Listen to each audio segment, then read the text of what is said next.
Indian Lake, WXLQ, Bristol, Vermont, WNYV, Whitehall, Glens Falls. It's 8 o'clock.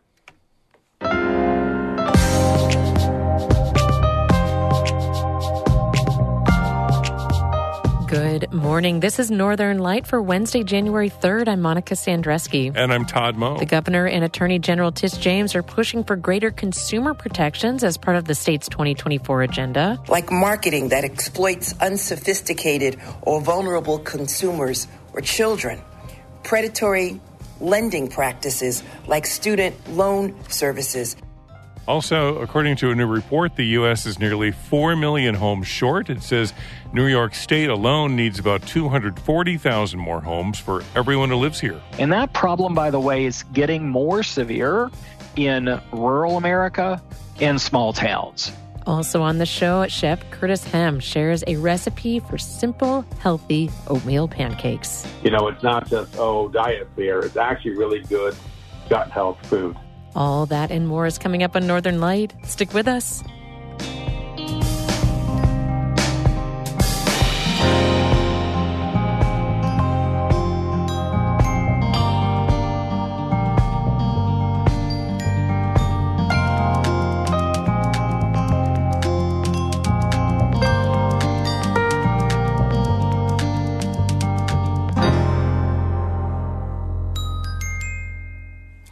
Broadcast of Northern Light here on North Country Public Radio is supported by Mountain Orthotic and Prosthetic Services, a full-service practice committed to providing care for patients of all ages with offices in Lake Placid, Plattsburgh, and Malone. Details and referrals at mountainOandP.com.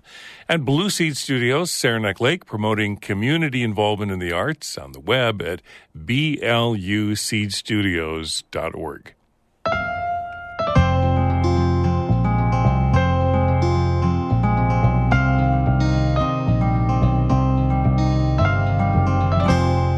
This is Northern Light. I'm Monica Sandreski. And I'm Todd Moe.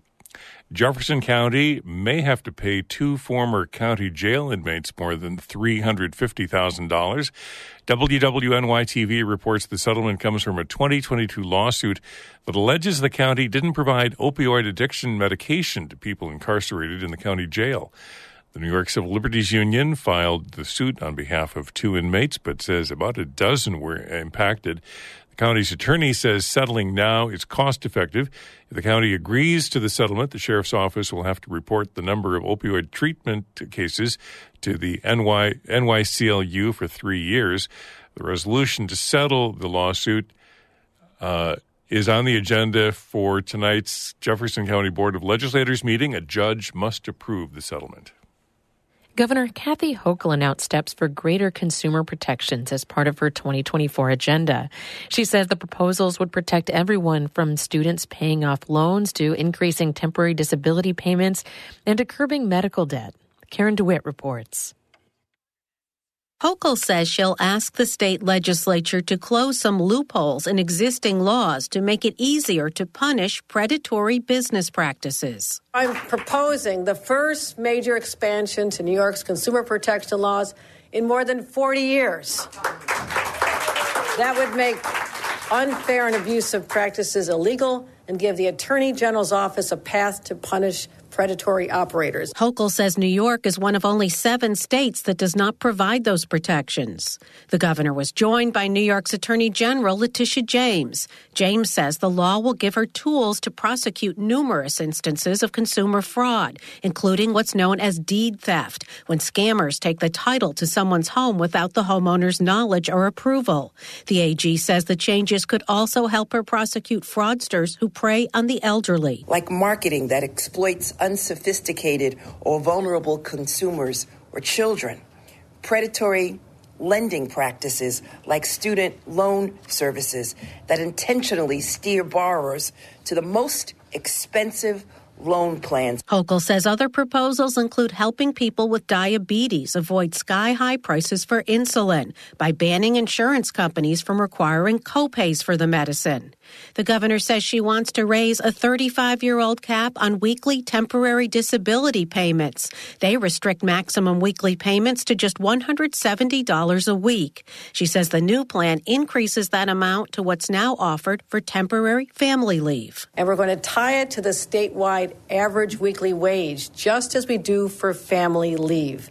And that's going to be a dramatic increase. It'll be 67% of the weekly average for the state of New York, which comes out to about $1,250 a week instead of $170. And finally, Hochul says she's proposing legislation to protect low-income New Yorkers from being sued for medical debt and limit the amount of monthly payments and interest that health providers can charge to repay that money. The governor says the measures represent the first plank of her State of the State agenda. She'll make her full presentation on January 9th. She says in the meantime, though, she intends to roll out more proposals affecting education and public health in the coming days. In Albany, I'm Karen DeWitt.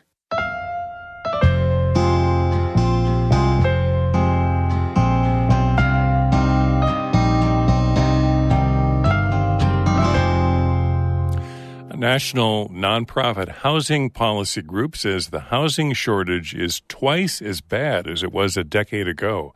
According to a new report, the U.S. is nearly 4 million homes short.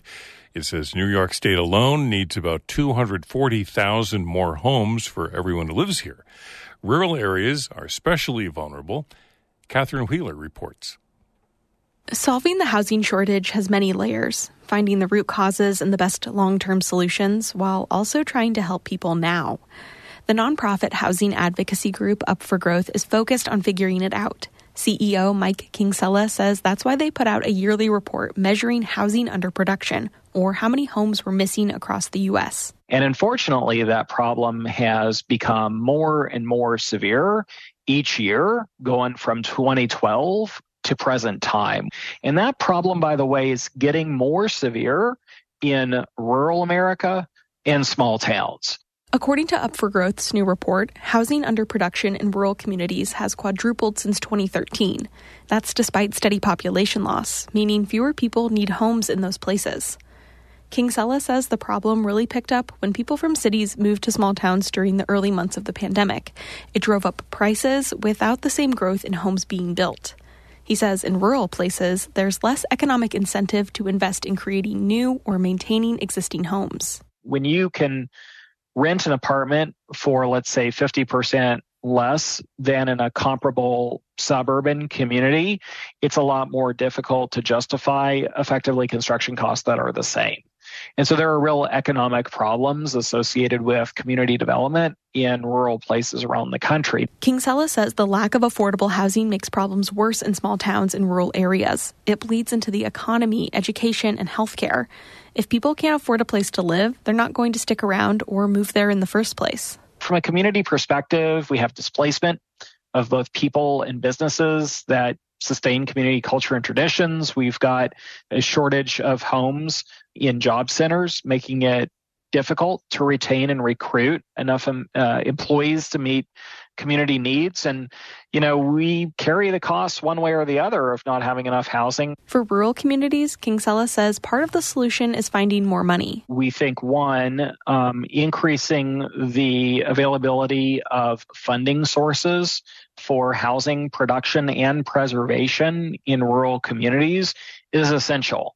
And so from an Albany perspective, legislative efforts around appropriating monies to housing trust funds, vouchers, and project-based grants are all critical and essential to getting more units out of the ground statewide and in upstate. Governor Kathy Hochul tried and failed to address the lack of affordable housing in 2023, but she says she's going to try again in the upcoming legislative session. Kingsella says fixing outdated zoning laws could get more rentals and smaller affordable homes built. And he says looking at alternative building methods and manufactured homes could be a way for rural communities to cut costs and have more affordable places to live. Catherine Wheeler, North Country Public Radio.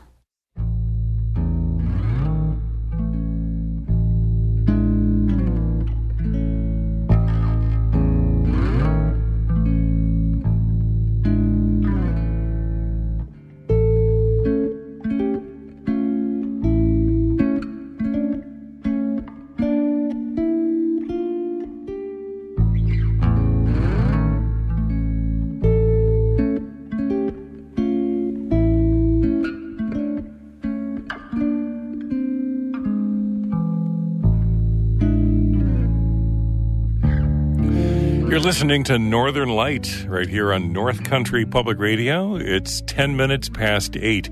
Good morning. I'm Todd Moe. And I'm Monica Sandreski. Just ahead, we talk with Chef Curtis Ham about pancake batter and hand whipping the egg whites. He says the fluffy, healthy oatmeal pancakes are perfect as we get back into a more rooted cooking style this season.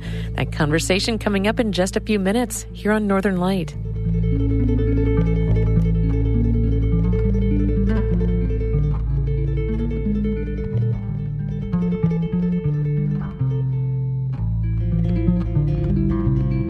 Music by Evan Veenstra in Gananoque, Ontario. Northern Light, supported by St. Lawrence Nurseries, Potsdam, accepting orders now through April 12th for cold hardy fruit and nut trees. Details at slngrow.com.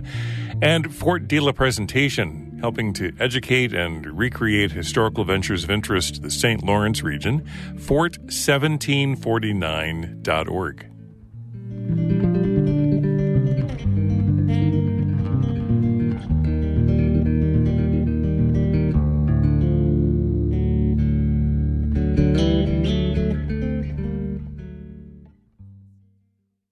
A group of Clarkson University engineering students have put together a plan that recommends Potsdam town officials make almost $13 million in pedestrian safety improvements along Route 11.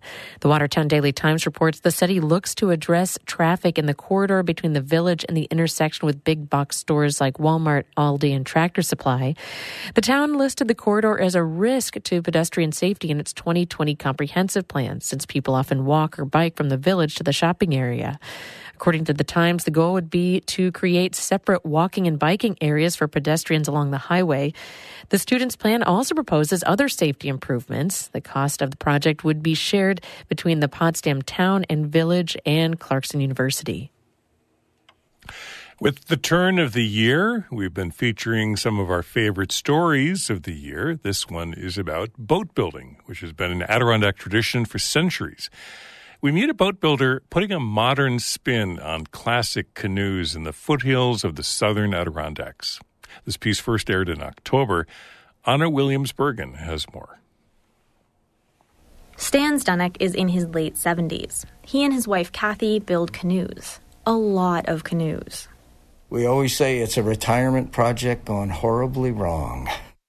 That project is Slipstream Watercrafts, a canoe and kayak business nestled in Broadalbin, a small town about an hour north of Albany.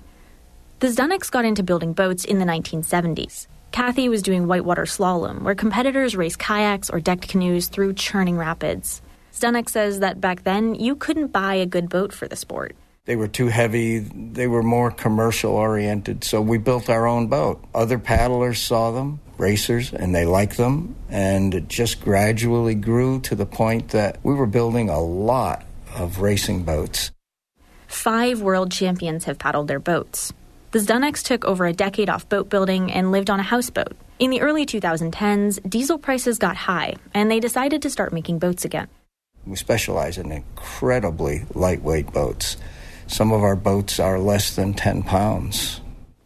To get them that light, the Zduneks use materials like Kevlar and carbon. Some boats are hand-laminated, while others are made through vacuum-bagged infusion, a high-tech process that makes boats lighter while keeping the same strength. Sometimes people will get into them and they'll say, gosh, it feels a little tippy. And it's not that the boat is tippy in the sense that it's unstable, but they're not accustomed to the fact that the boat they're sitting in weighs less than one of their arms. All of this is pretty cutting edge, but Slipstream's designs have deep historic roots. To understand their boats, you need to know one name that's really important in the canoeing world: John Henry Rushton, who built boats in Canton starting in the late 1800s. People will say, oh, somebody is a generation ahead of their time or something like that. But John, his boats have not been improved on. Zdunek could talk about John Henry Rushton for a long time, and one of his most famous boats, the Rushton Wee Lassie. Every company practically that builds canoes will build a Rushton Wee Lassie. Nobody has improved on the Wee Lassie in more than 100 years. Most of the canoes Slipstream makes mimic Rushton's designs exactly. They're just a lot lighter because they're made of Kevlar and carbon and not wood. His lines are clean. When you paddle, for example, a Rushton Wee Lassie, it's quiet. It's not pushing up a bow wave that splashes. When you look at the stern, you can barely tell the boat has gone through the water. Your paddle disturbs the water much more than a 10.5-foot boat. There aren't a ton of other businesses that specialize in ultralight boats, especially outside of the Adirondacks. So people come to Slipstream from all over the U.S. It's funny, there is a physician, a cardiologist in Seattle, Washington. He's a paddler. So paddlers who tend to have cardiac problems, they will gravitate to his practice. When he tells them you can't lift any more than 10 pounds anymore, he literally writes a prescription for a Slipstream wheel assy and specifies less than 10 pounds. He sold 8 boats for us so far. Some New York State Rangers also use their boats. Zdenek says they beat them up, doing things like firefighting and search and rescue. Once, a ranger used a Slipstream canoe to paddle an outhouse across Blue Mountain Lake. Zdenek says that paddlers are some of the nicest people out there. We've had people show up at our shop buying a boat for $2,000 or $3,000 and forgot their wallet or their checkbook. And I can think of at least 3 occasions when we've said, take the boat, send us a check. Never, ever had an issue. Never. When they started Slipstream, Zdenek says they had a motto: fun, low stress, and debt-free. That's worked out, and then some. On average, they make 4 boats a day. They have 9 employees, and they've turned down multiple offers to buy their business. As the Zdeneks are in their late 70s, I asked if they plan to retire anytime soon. When we can't walk or breathe, probably. But the Zdeneks are starting to transition Slipstream into an employee-owned cooperative. That will keep Slipstream local and let them stay as deeply involved as they want to be. For North Country Public Radio's North Country at Work project, I'm Anna Williams-Bergen. This story first aired in October.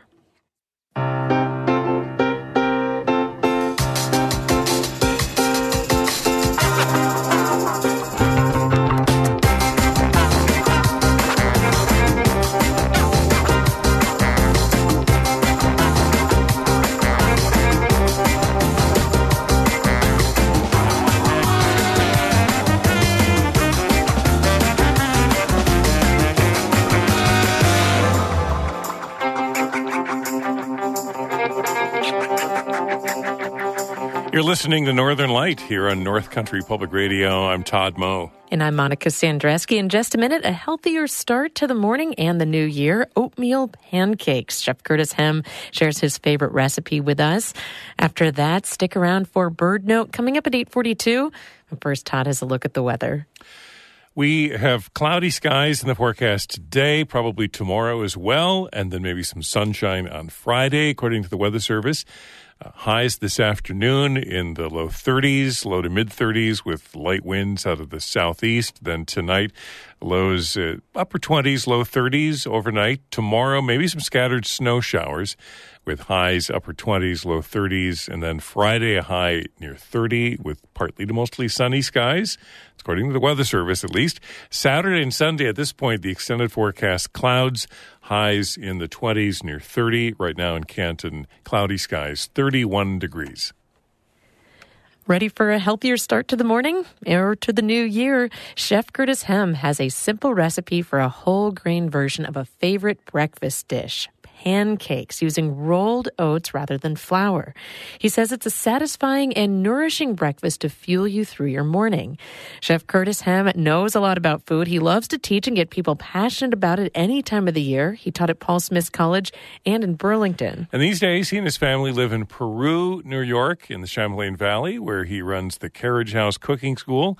He's also the executive chef at the View Restaurant at the Mirror Lake Inn and Resort and Spa in Lake Placid. I caught up with him by phone this week to talk about pancake batter made in the blender, the best way to get fluffier flapjacks by hand whipping the egg whites, and the idea of oatmeal in pancakes. No, most people don't associate oatmeal with pancakes because oats are generally very heavy, and they absorb a lot of liquid, and they can become very dense if you're not careful. But the way that this recipe is designed, I like to fold in egg whites at the very end, and it lightens it up enough, and I use a blender to mix the batch. So you get mechanical advantage, so you're really cutting the oats up into really small particles, which you wouldn't be able to do by hand. So So there's some just tricks that make this work. It really is glycemic healthy in the sense that you've got some complex carbohydrates. They're going to put the nutrients down in the digestive tract where they need to be. So, it's not just, diet fare. It's actually really good gut health food. So that was the premise of this dish, was something that was super, super healthy.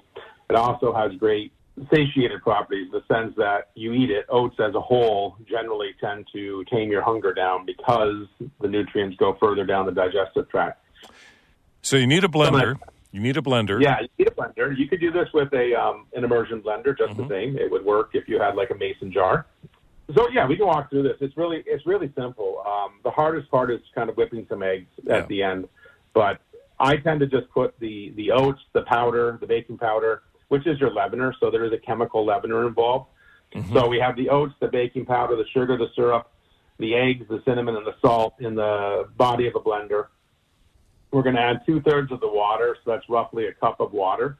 We puree that, and you're holding back that half a cup of water, and you're just going to add that until you feel like you've got a really good, smooth, moving puree. Now, I'm fortunate I have some Vitamix mixers, but you could use a really good immersion blender in a mason jar, like I said. You could use a regular blender. You just have to have one that allows you to pour the stuff in, the remaining water, towards the end.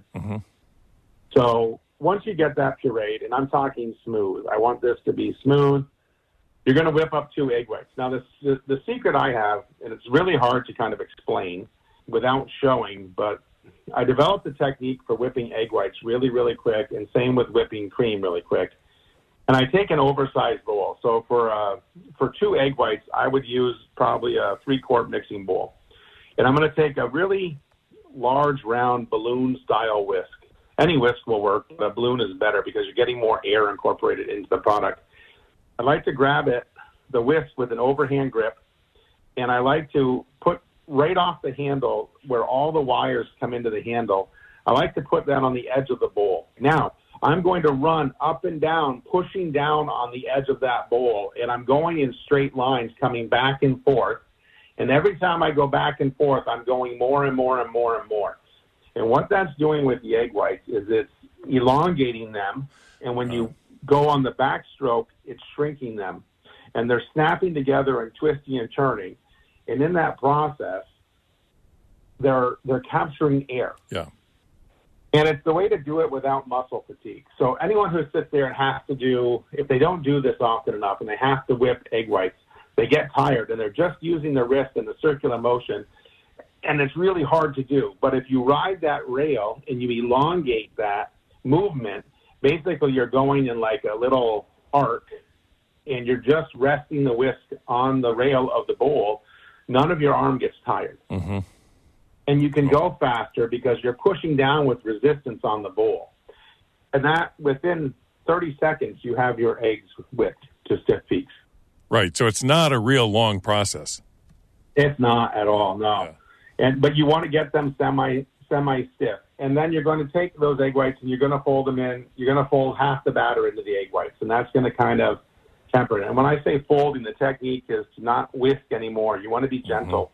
And you want to kind of take a spatula, and you could do this if you're really gentle. You could do it with a whisk. But you want to take and you want to gently fold over the egg white on top of into the batter. And you're just turning the bowl a little bit each time, and you're making this kind of overlapping movement. So take your hand, come backwards to your body, and then roll your hand over. And that's the motion.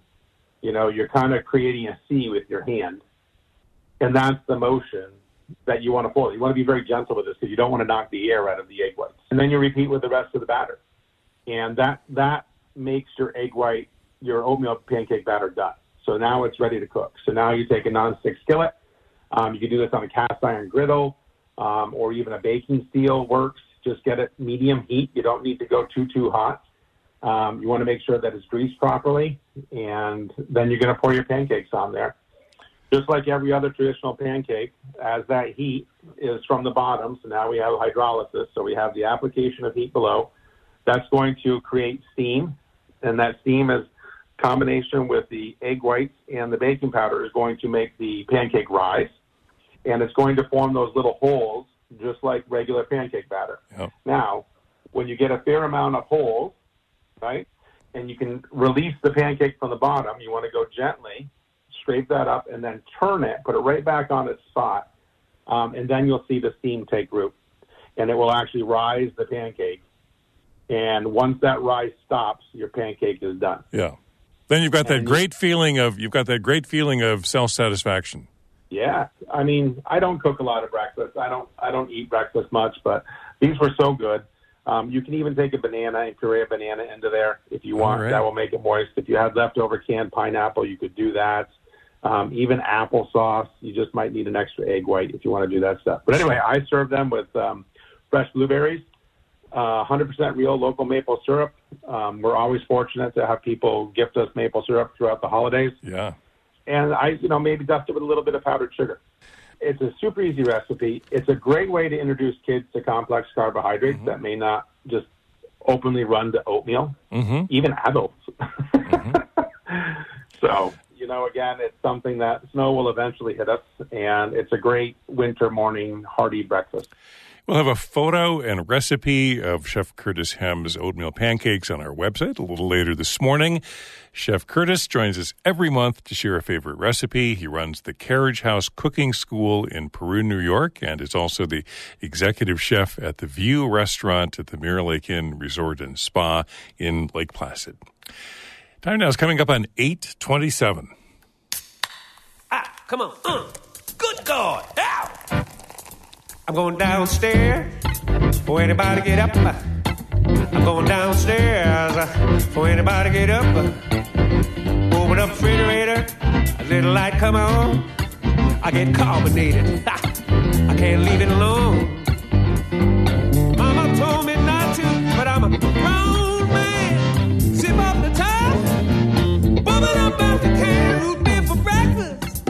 Root beer for breakfast. Root beer for breakfast. I don't want no cereal. I don't toast and jam or eggs over easy. No, thank you, ma'am. I don't want no muesli, no bagels and lox.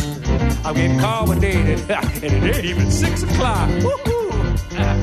Mama told me not to, but I'm a grown man. Sip up the top, pull it up out the can. Root beer for breakfast. I root beer for breakfast. I root beer for breakfast. Yeah, now. Highest IBC. But it don't matter to me, no. Box. A&W. Them little root beer bound candies, they good too. I put them right in the cup, and then I fill the cup up. That's my recipe. Oh, they good. It tastes so good. Little bit sweet in the morning, sweet in the night. Love me some root beer. Wow! Oh, anybody get up? I'm going downstairs. Oh, anybody get up? Open up the refrigerator. The little light come on. I get carbonated. Can't leave it alone. Mama told me not to, but I'm a grown man. Zip up the top, boom it up out the can. Root beer for breakfast. I root beer for breakfast. Wow, I root beer for breakfast. I root beer for breakfast. Hey, eat dessert first. That's what I'm saying to you. Cause you never know how your day's gonna go. Because you never know how the day is going to go. So root beer for breakfast. That's Vance Gilbert, a singer-songwriter based in the Boston area. 9 albums to his credit. And Monica, he has a large standard poodle. Oh, goodness. So we got to love him, right? I know. We are big dog fans around here. Too true, too true. Well, that is it for the show for the day. Morning Edition continues in just a minute. Then join us for more food-themed conversation coming up at lunchtime today on the next Fresh Air. Restaurateur Rose Previtt on her new cookbook, Maiden, Recipes from Lebanon and Beyond. That conversation between noon and 1 today, right here on NCPR. I'm Monica Sandreski. I'm Todd Moe. Thanks for listening. Be well.